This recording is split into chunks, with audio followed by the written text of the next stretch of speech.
Olá, é uma alegria estar aqui com vocês novamente. Vamos orar para começar o nosso estudo? Querido Deus, eterno Pai, somos gratas ao Senhor por tão grande oportunidade e privilégio de estudar a Tua Palavra e de conhecer, ó Pai, um pouco mais sobre o Teu grande amor e a Tua obra, ó Pai, do qual nós somos participantes. Nós oramos agradecidas no nome de Jesus. Amém. Amém. Como eu sempre gosto de dizer, pega um caderno, pega um lápis, pega uma caneta para você anotar, porque na escola dominical, né? Estamos na escola, então devemos registrar também, porque a nossa memória pode falhar, então é bom que a gente registre.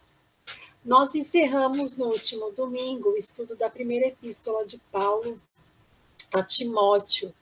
E hoje nós vamos começar a segunda epístola, né? Mas esta segunda epístola, ela é escrita num contexto bem diferente da primeira, né? Então, na primeira carta que Paulo escreveu a Timóteo, Paulo estava em viagem, né? Mas nesta segunda carta, Paulo escreve da prisão.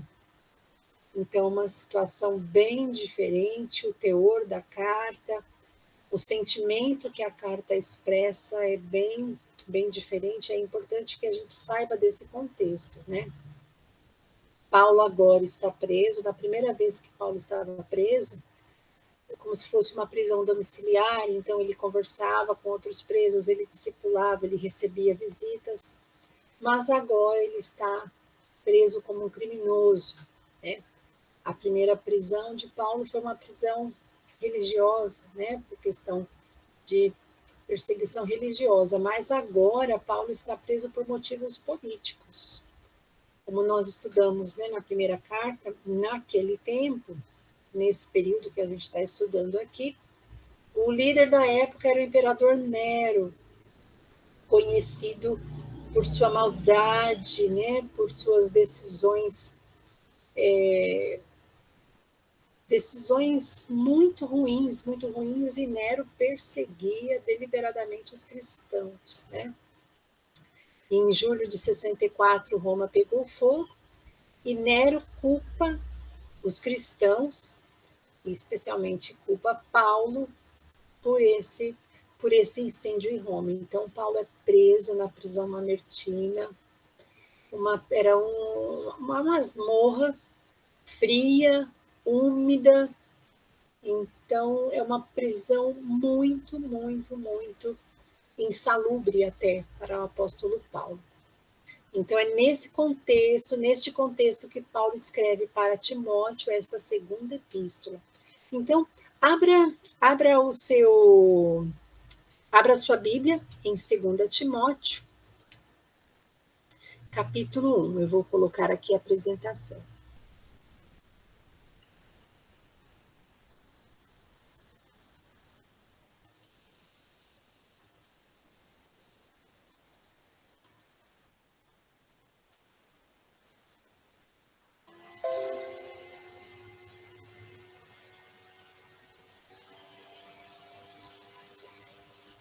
Então, o apóstolo Paulo, após a sua quarta grande viagem missionária, produziu as epístolas de 1ª e 2ª Timóteo, quando voltou a ser perseguido e preso por ordens do imperador Nero entre os anos de 66 e 67. Podemos igualmente compreender que foi neste intervalo de tempo que Paulo escreveu sua segunda epístola a Timóteo, né? Por isso que eu comentei com vocês. Aqui nós temos o mapa da quarta viagem missionária de Paulo, e a gente pode ver aqui, foi uma grande viagem, mas se a gente for pensar nos tempos de hoje, né? Olha só a distância que Paulo percorreu, fundando igrejas, pregando o evangelho, fazendo discípulos, saindo de Jerusalém, passando pela ilha de Creta, passando pela ilha de Malta, e chegando ali na Itália até Roma, onde ele é preso pela segunda vez. Contudo, ao contrário de sua primeira detenção, em que havia recebido autorização para alugar uma casa para o seu confinamento. A gente pode ver isso em Atos 28, 3, Atos 28, 30. Agora, nessa segunda prisão, padecia numa masmorra fria e úmida, acorrentado como um criminoso perigoso. Paulo, nesse momento, estava perfeitamente consciente de que havia concluído sua missão. Sua prisão foi tão repentina que algumas coisas que lhe pertenciam ficaram na casa de Carpo. Podemos ver isso em 2 Timóteo 4,3. Então, na primeira prisão, Paulo pede que a igreja ore por ele, para que ele seja liberto da prisão. Aqui, nesta segunda prisão, Paulo já sabe que ele está condenado. Ele já sabe que ele está condenado e a gente tem essa impressão de que essa prisão foi muito repentina, porque ele não conseguiu pegar os pergaminhos, não conseguiu pegar a capa, né? Então, essa descrição nos traz essa pista, né, de que foi algo bem repentino. Aqui nós temos imagens da prisão onde Paulo ficou, Pedro também ficou preso nesta mesma prisão, a prisão Mamertina. Hoje ela é aberta lá em Roma para visitação. E a gente pode ver aqui um buraco, né? Então, o preso ele ficava num buraco inóspito, sem luz, sem ventilação. Muitos saíam, pegavam doenças até. Olha aqui a porta, ó, prisão do apóstolo Pedro e do apóstolo Paulo, Mamertino. Então, existe até hoje, né, essa prisão e ela está lá aberta para a visitação. Aqui também outra imagem.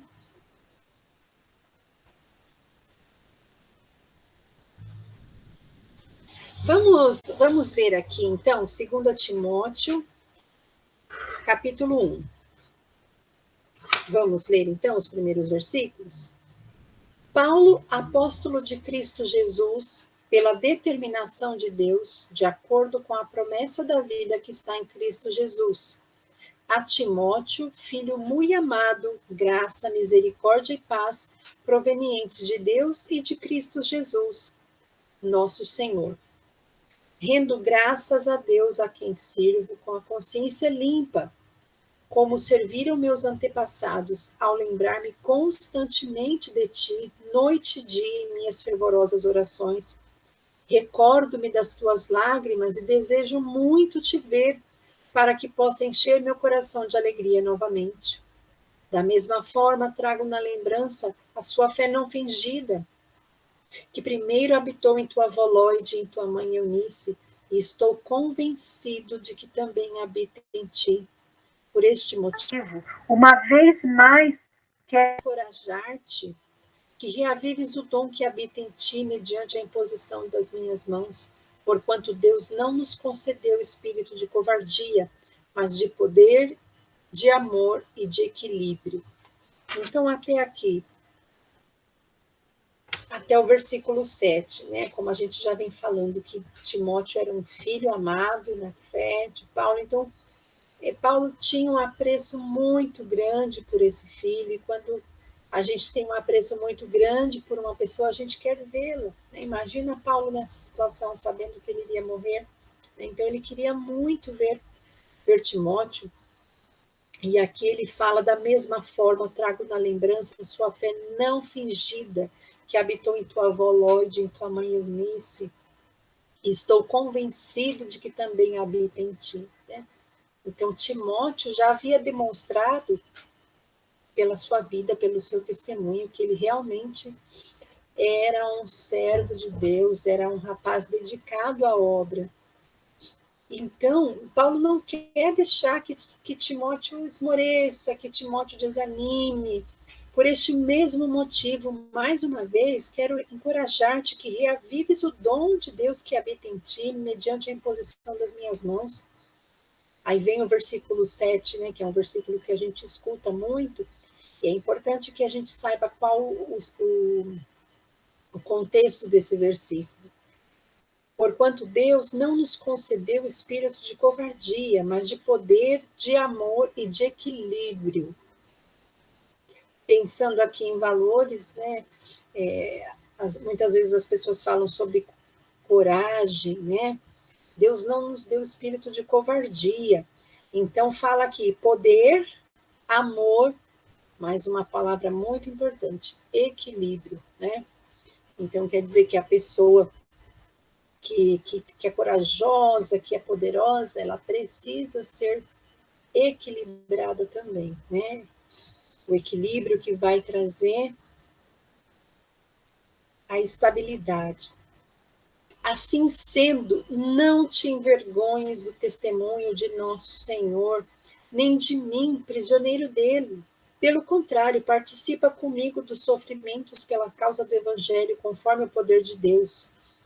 Então, este versículo, não te envergonhes do testemunho de nosso Senhor, nem de mim. Então, aqui, o que a gente pode perceber? Timóteo estava com vergonha, estava com medo. Por quê? Essa prisão agora não era uma prisão religiosa, era uma prisão política, né? Então, quem fosse publicamente apoiador de Paulo corria o risco de vida, corria o risco de vida. Então, aqui, Paulo coloca para Timóteo, Timóteo, não tenha vergonha do evangelho, não tenha vergonha de mim, participa comigo desse sofrimento. Versículo 9, pois ele nos salvou e nos chamou com uma santa vocação, não em virtude das nossas obras, mas em função da sua própria determinação e graça. Esta graça nos foi outorgada em Cristo Jesus desde os tempos eternos. Versículo 10, e que nestes dias se manifestou pelo aparecimento de nosso Salvador Jesus Cristo, que aniquilou a morte e trouxe à luz a vida e a imortalidade por meio deste Evangelho. Deste Evangelho fui constituído pregador, apóstolo e mestre. Por esta causa também sofro, todavia não me envergonho, porquanto sei em quem tenho crido e estou plenamente convicto de que ele é poderoso para guardar o que lhe confiei até aquele dia. Esse outro versículo também bem conhecido, né? Minhas irmãs, por esta causa também sofro, todavia não me envergonho, porque eu sei em quem tenho crido. Preserva com fé e amor em Cristo Jesus o exemplo da sã teologia que observaste em mim. Guarda o bom tesouro com a ajuda do Espírito Santo que habita em nós. Versículo 15. Estás bem ciente de que todos os que estão na província da Ásia me abandonaram, até mesmo Fígelo e Hermógenes. O Senhor conceda misericórdia à casa de Onesíforo, porquanto muitas vezes ele me abençoou com ânimo e não se envergonhou por eu estar preso. Pelo contrário, assim que chegou em Roma, procurou-me com persistência até me encontrar. O Senhor lhe conceda que naquele dia se encontre com as misericórdias da parte do Senhor. Tu sabes bem quantos serviços ele me prestou em Éfeso. Então, aqui nós podemos ver que, ao mesmo tempo que Paulo coloca no versículo 15, estás bem ciente de que todos os que estão na província da Ásia me abandonaram. Então, depois de todo aquele trabalho, de tanta dedicação, as pessoas ficaram com medo de acompanhar Paulo, né? Então, ele foi para o julgamento, eu imagino que ele foi para o julgamento, quando chegou lá, ele foi condenado. Então, aqui todos me abandonaram. Mas aqui, ele conta também de uma pessoa que o acolheu, que cuidou dele, mesmo quando ele estava em Éfeso. Olha só, que tu sabes quantos serviços ele me prestou em Éfeso. Ele está falando de Onesíforo, porquanto muitas vezes ele me abençoou com ânimo. E como é importante, muitas vezes na nossa caminhada cristã, em momentos de dificuldade, alguém que nos abençoe com ânimo. Nem sempre a bênção que você pode oferecer para alguém é uma bênção financeira, uma bênção material. Mais do que isso, bênçãos espirituais. Então, alguém, ele me abençoou com seu ânimo. Que possamos pensar nisso, né? Eu abençoo as pessoas com ânimo ou eu levo desânimo, eu levo murmuração, né? Que tipo de cristã eu estou sendo, né? E Paulo ali, nesse momento, Paulo sabe que vai ser preso. Aliás, Paulo sabe que vai ser morto, que ele vai para a execução. E ele estava preocupado com o quê? Com o bem-estar da igreja. Né? Ele estava preocupado em deixar ali um grupo de cristãos sinceros, né? bem estruturados, com boa doutrina. O momento, né, histórico, como a gente já comentou, era hostil, pois Nero odiava os cristãos e a sua igreja. Né? Porque quem persegue o cristão persegue a igreja de Cristo, né? Quando Paulo se encontra com Jesus no caminho de Damasco, Jesus fala assim: eu sou Jesus a quem tu persegues, né? Então, eu sou Cristo a quem tu persegues. Então, quem persegue a Cristo persegue a sua igreja. Quem persegue a sua igreja está perseguindo Jesus. E o mundo odeia a igreja, o mundo odeia Jesus. Né? E falando novamente sobre Timóteo, né, dessa fé que ele tem herdada de sua avó, da sua mãe, a gente vê aí a importância da geração e desse ensino familiar, né, também dá a entender que o pai, nesse caso, não influenciou muito, porque o pai era grego e Timóteo não era circuncidado, né? Já na idade adulta ele não era circuncidado, então isso nos faz crer que ele não era um judeu que frequentasse a sinagoga, porque se ele frequentasse, ele já deveria ter sido circuncidado, né? Sua mãe e sua avó eram judias convertidas, né, ao cristianismo. Então, Paulo aconselha que Timóteo, para que ele desperte, que ele deixe o espírito de covardia, que ele seja valente em face à perseguição, que guarde o que lhe foi confiado, que reconheça a atitude de outros que o abandonaram, que seja forte, que transmita as instruções, que esteja pronto para enfrentar as dificuldades, né? São as batalhas por amor a Cristo. Nós vamos ver aqui que Paulo vai dando alguns exemplos, fazendo algumas comparações, né? Para que ele enfrente como um soldado, como um atleta, como um lavrador.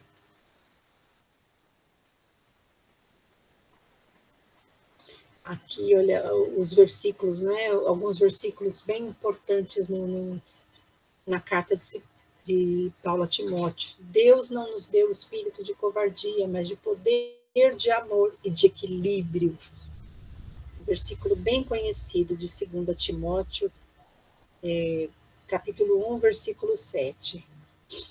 Eu sei em quem tenho crido, 2 Timóteo 1, 12. E agora, falando sobre as batalhas, vamos lá no capítulo 2.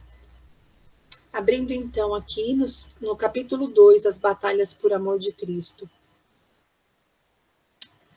Portanto, você, meu filho, fortifique-se na graça que há em Cristo Jesus. E as palavras que me ouviu dizer na presença de muitas testemunhas, confie-as a homens fiéis que sejam capazes de ensinar aos outros. Suporte comigo os meus sofrimentos como bom soldado de Cristo Jesus.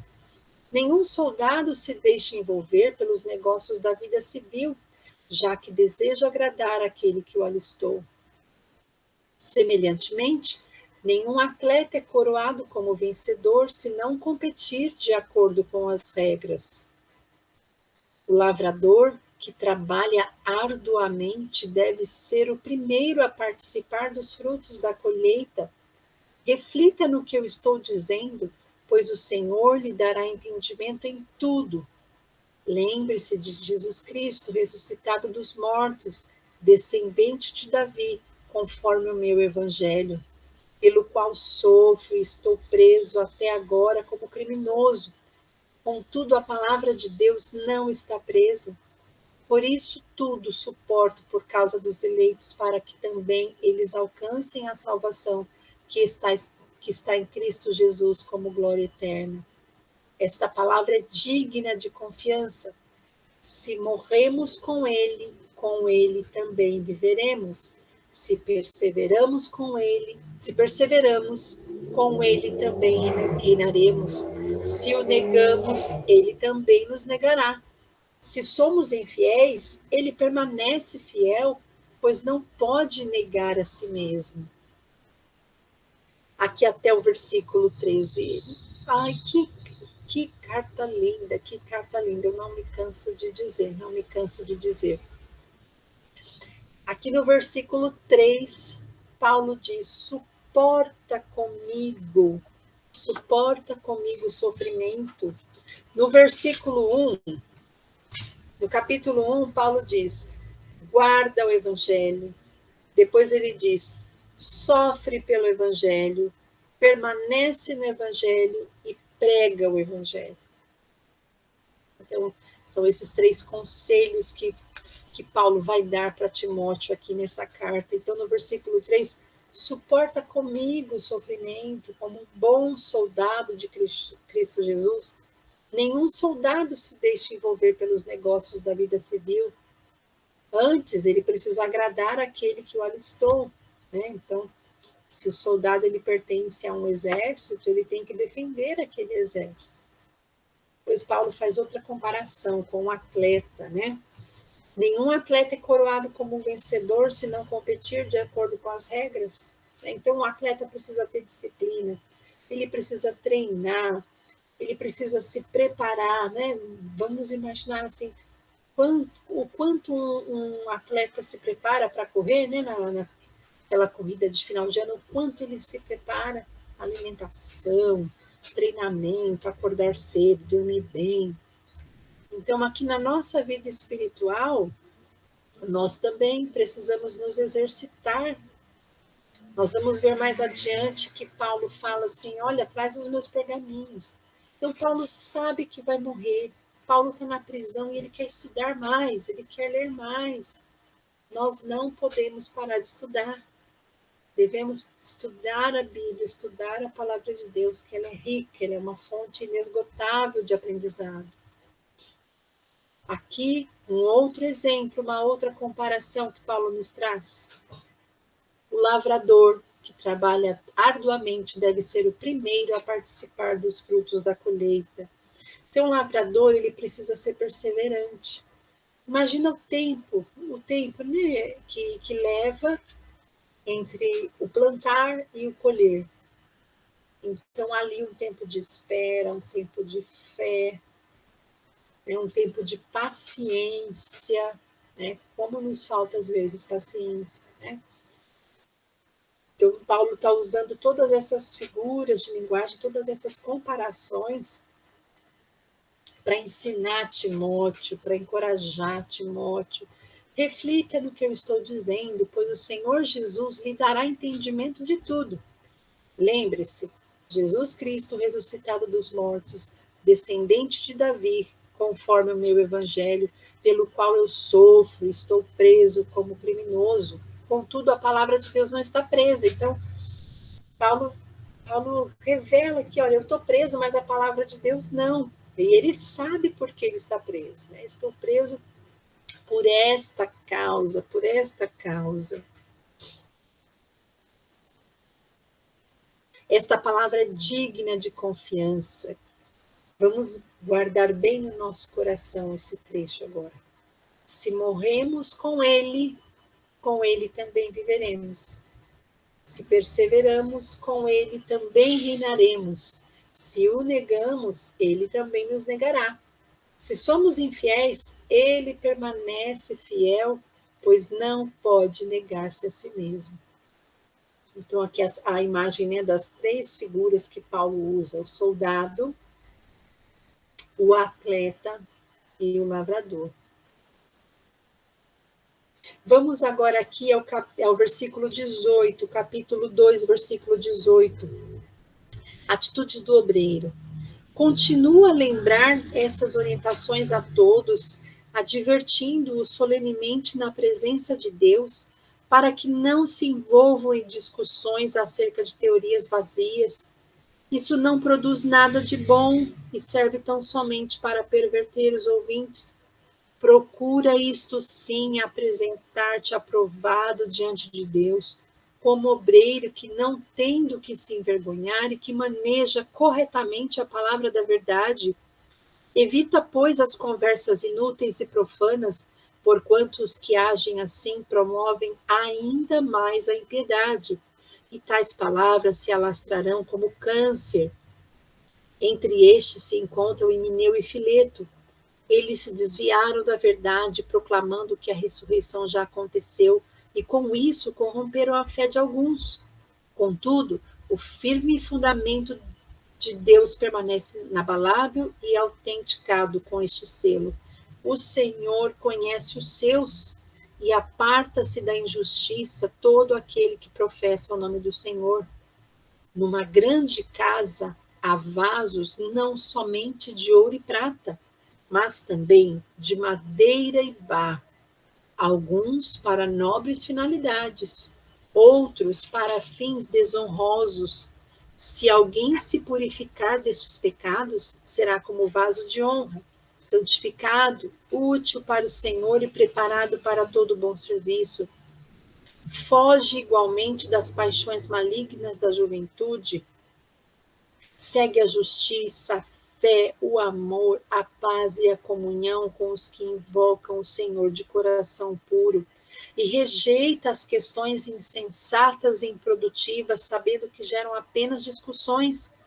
Ao servo do Senhor não convém discutir, mas sim ser amável para com todos, capacitado para ensinar, paciente, deve saber corrigir com mansidão os que se lhe opõem, na expectativa de que Deus lhes conceda o arrependimento, conduzindo-os ao pleno conhecimento da verdade, para que dessa maneira retornem ao bom senso e se livrem da armadilha do diabo que os capturou, a fim de agirem conforme a sua vontade.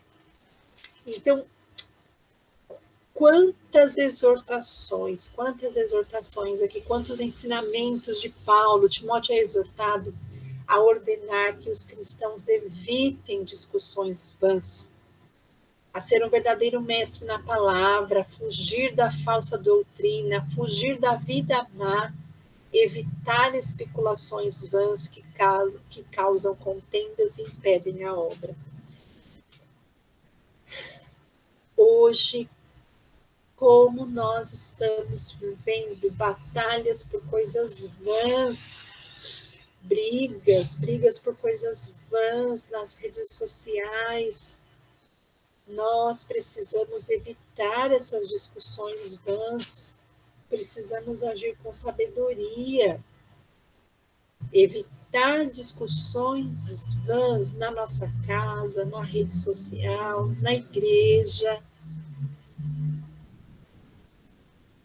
Aqui, no versículo 14, continua a lembrar essas orientações a todos, advertindo-os solenemente na presença de Deus, para que não se envolvam em discussões acerca de teorias vazias. Por quê? Está escrito aqui. Isso não produz nada de bom e serve tão somente para perverter os ouvintes. Então, aqui é o testemunho. Causa um testemunho ruim, um mau testemunho. Aí vem um versículo bem conhecido. Procura isto sim, apresentar-te a Deus aprovado, como obreiro que não tem do que se envergonhar e que maneja bem a palavra da verdade. Evita, pois, conversas inúteis e profanas, porquanto os que agem assim promovem ainda mais impiedade, e tais palavras se alastrarão como um câncer. Entre estes encontram-se Himeneu e Fileto. A gente falou sobre Himeneu e Alexandre lá na primeira epístola, né? Que Paulo cita os dois também, como eles causaram problemas na igreja de Éfeso, né? Se desviaram da verdade. Contudo, o firme fundamento de Deus permanece inabalável e autenticado com este selo. O Senhor conhece os seus, né?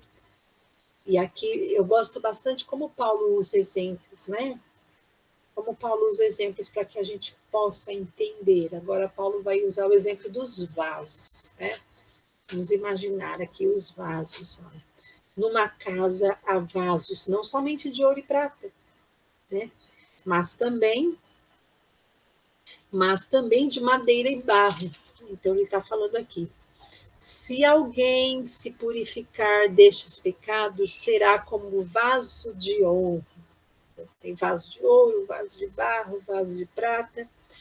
Mas se alguém se purificar destes pecados, será como vaso de honra, santificado e útil para o Senhor. Então, o que a gente entende aqui? Que um vaso que não é santificado é um vaso inútil. Que tipo de vaso nós somos na casa do Senhor? Eu, Raquel, preciso refletir sobre isso. Que tipo de vaso eu sou na casa do Senhor? Um vaso para honra, um vaso para desonra, um vaso útil ou um vaso inútil, né? É isso que a palavra está falando, né? O vaso santificado é útil. Foge igualmente das paixões malignas da juventude, segue a justiça, a fé, o amor, a paz e a comunhão com os que invocam o Senhor de coração puro. Mais uma vez falando, rejeita as questões insensatas. Como diz lá no Salmo 1, bem-aventurado o homem que não anda segundo o conselho dos ímpios, né? Não se assenta na roda dos escarnecedores. Ao servo do Senhor não convém discutir, mas sim ser amável para com todos, capacitado para ensinar, paciente. Então, a gente precisava escrever isso aqui, deixar a nossa vista, para sempre lembrar disso. Ao servo do Senhor não convém discutir, mas sim ser amável para com todos, capacitado para ensinar, paciente. Eu falo isso primeiramente para mim também. Para mim também. A serva do Senhor, Raquel, para você, não convém discutir, mas sim ser amável para com todos, capacitada para ensinar, seja paciente. Você deve corrigir com mansidão aos que se lhe opõem, na expectativa de que Deus lhe conceda o arrependimento. Isso acontece com a gente quer mudar as pessoas, a gente quer convencer, né? A gente quer argumentar, a gente quer vencer nos argumentos. E Paulo diz aqui para Timóteo, você deve saber corrigir com mansidão quem pensa diferente de você, quem se opõe, na expectativa de que Deus lhe conceda o arrependimento, conduzindo-os ao pleno conhecimento da verdade, para que dessa maneira retornem ao bom senso e se livrem da armadilha do diabo que os capturou, a fim de agirem conforme a sua vontade. Os cristãos sinceros não devem prejudicar seu testemunho com divagações, discussões, especulações. Entretanto, devem buscar a plenitude do Espírito e a boa formação na palavra de Deus, a fim de estarem aptos a cooperar na recuperação daqueles que se desviaram, mas arrependidos desejam voltar ao convívio da família de Deus. Então, a reflexão que esse texto nos traz, né? Mulheres cristãs não devem prejudicar seu testemunho com discussões, divagações, especulações inúteis. Devem buscar a plenitude do Espírito e a boa formação na palavra de Deus, a fim de se tornarem cooperadoras e pacificadoras na família de Deus. Gosto sempre de lembrar, tem um ditado popular que fala assim, eu não levo desaforo para casa. Então, nós, como cristãos, nós devemos pegar o desaforo, pôr debaixo do braço e devemos evitar discussões, devemos orar, porque Deus intercede por nós. Deus intercede por nós. Devemos evitar as discussões inúteis, porque elas não trazem bom testemunho. Não trazem bom testemunho. Então, que busquemos tudo isso que Paulo ensinou a Timóteo, mas que se aplica aos nossos dias, se aplica às nossas vidas, eu quero aplicar a mim, porque a gente pode melhorar sempre, melhorar a cada dia, na graça do Senhor. É que esta seja a nossa busca, que este seja o nosso intuito, de estar sempre melhorando e buscando, e a palavra de Deus nos ensina. E que, mais uma vez falando, que carta linda, que traz tanta reflexão para os nossos dias. Então, que sejamos pacificadoras na família de Deus.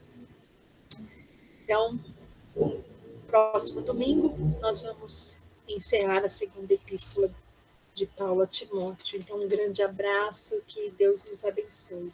Amém.